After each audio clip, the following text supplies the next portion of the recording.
Welcome back to The Explainer. Today, we're diving into what is essentially a formal policy review. We hear, endless talk about geopolitics, regime change, and military strategy, but honestly, we almost never talk about the morning after, right? What actually happens when the dust settles? So today, we're totally putting aside the politics. We're strictly looking at the stark mathematical realities, the logistics, and the historical precedents of post-war reconstruction. We are literally auditing what it takes to put a modern nation back together. Okay, let's dive into this. When we talk about nation building in the Middle East, our most recent major baseline is Iraq. Now, Iraq had a population of roughly 25 million people when major reconstruction efforts kicked off. Iran, on the other hand, it's a massive modern nation of 88 million people. So we're talking about nearly 4 times the population, spread across a vastly more complex and, frankly, expansive geography. The scale here isn't just a little bigger, it's on a completely different planet. And that brings us to the central thesis of our explainer today. At its core, this is just a cold, hard math problem. If a hypothetical regime change were to occur in Iran, and look, whether that's catalyzed by external military force, an economic collapse, or internal revolution, what does reconstruction actually cost when you've dismantled the systems supporting a country of 88 million people? Because someone, eventually, has to rebuild the whole shebang. To answer that, we're going to systematically break down the facts. Here's our agenda for this policy audit. First, historical reconstruction failures. Second, the scale audit. Third, modern financial feasibility. And finally, we will confront the strategic reality. All right, let's move right into Section 1, Historical Reconstruction Failures. Setting our baseline here is absolutely crucial, because to accurately project future costs, we have to look backward at past precedents to see what happens when theory meets reality. Just let this number sink in for a second. $1.7 trillion. That is the estimated cost of Iraq's reconstruction.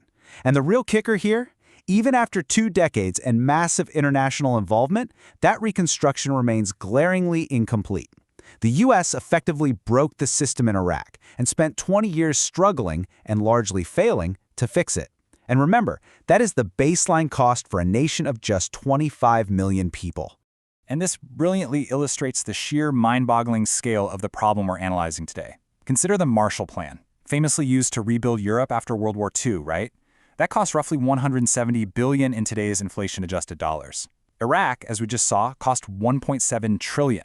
So based on those historical models, a projected reconstruction of Iran, with its 88 million citizens, pushes well past the $3 trillion mark. Rebuilding Iran would cost 15 to 20 times the amount of the Marshall Plan. But crucially, it would have to happen without the widespread geopolitical consensus or the institutional framework that made the Marshall Plan a success in the first place. Which leads us straight into Section 2, the scale audit.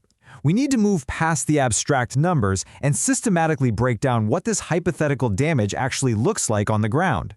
What exactly needs rebuilding in a modern nation of this size? We can categorize this into 4 compounding vectors. First, infrastructure. And we aren't just talking about military bases here. A targeted campaign that hits power plants and bridges affects a grid serving 88 million people, plus a road network spanning 223,000 kilometers. Plus, Iran has one of the most digitally active populations in the Middle East.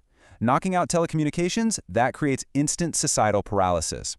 Second is the economic vector. Third is humanitarian. And fourth is security. Let's look a little closer at those economic and humanitarian impacts. Economically, the damage is already compounding. $500 million. That's the estimated daily commercial loss currently happening just due to blockades and economic pressure. Businesses are closing, supply chains are snapping, the banking system is severely sanctioned. Rebuilding a market economy from this kind of wreckage, it doesn't just require an injection of cash. It fundamentally requires the restoration of regulatory frameworks, trade relationships, and the rule of law, especially after foreign investment has completely fled. And an economic vacuum of this magnitude, it ripples outward. It inevitably impacts global market stability for all of us.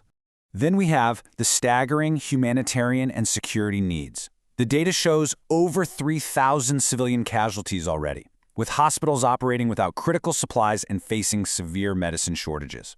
In a population of 88 million, post-war humanitarian operations would literally require the largest aid operation in human history. And then there's the security vacuum. The core lesson from Iraq is that the day a regime falls, security evaporates. Militias and criminal networks step in. Iran has deep internal diversity: Persians, Azeris, Kurds, Baluchis, Arabs, which creates severe fault lines. When you dismantle a regime, heavily armed IRGC weapon stockpiles don't just magically disappear. They disperse across these ethnic divides, creating a massive security void that destabilizes the whole region and actually threatens wider global security. This brings us to Section 3, Modern Financial Feasibility. We've established the scale of the destruction and the immense cost of rebuilding. So we have to ask the ultimate financial reality check. Who actually pays this $3 trillion bill? Now, what's really interesting about this data is the stark gap between past spending and future willingness. The U.S. has already spent a staggering $2.4 trillion on the wars in Iraq and Afghanistan combined. Contrast that with the current domestic reality. The American public is financially exhausted.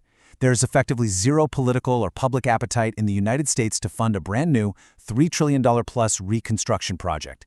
The political capital for nation building is basically bankrupt. So, if the U.S. won't foot the bill, let's impartially audit the rest of the international community. Traditional allies largely oppose military escalation in the region, so they certainly won't volunteer their taxpayers to pay for a war they didn't want. What about China, Russia, or the Gulf states? Well, they might step in, sure, but strictly as investors. They're only going to fund projects on their own terms, for their own strategic and economic benefit, not as some democratic rebuilding exercise. The math is totally undeniable here. There is simply no willing international coalition to share this massive financial burden. And finally, Section 4. Strategic reality. Let's summarize what this formal policy review tells us about the massive gap between military action and aftermath planning. The objective reality, drawn straight from the policy data, is incredibly blunt. When it comes to the $3 trillion question of rebuilding a nation of 88 million people, the answer in Washington and global capitals is silence. Nobody knows how to do it at this scale. Nobody has a functional, funded blueprint. And absolutely nobody wants to pay for it. We're going to end on this highly provocative thought straight from our source material. Demolition without a blueprint produces rubble, not freedom. It really forces us to ask ourselves what the true cost of unmapped regime change actually is. Tearing down a system is only one half of the equation, right? If you don't have the $3 trillion, the global coalition, and the decades of patience to build the second half, the math simply doesn't work. And an unfunded $3 trillion vacuum doesn't just stay contained. It fundamentally impacts global economic stability and everyday security for you, me, and everyone else. Well, I hope this explainer helped map out these incredibly complex realities for you. If you found this breakdown valuable, please hit that subscribe button, drop your thoughts in the comments, and join us next time as we continue to untangle the world's most complex issues.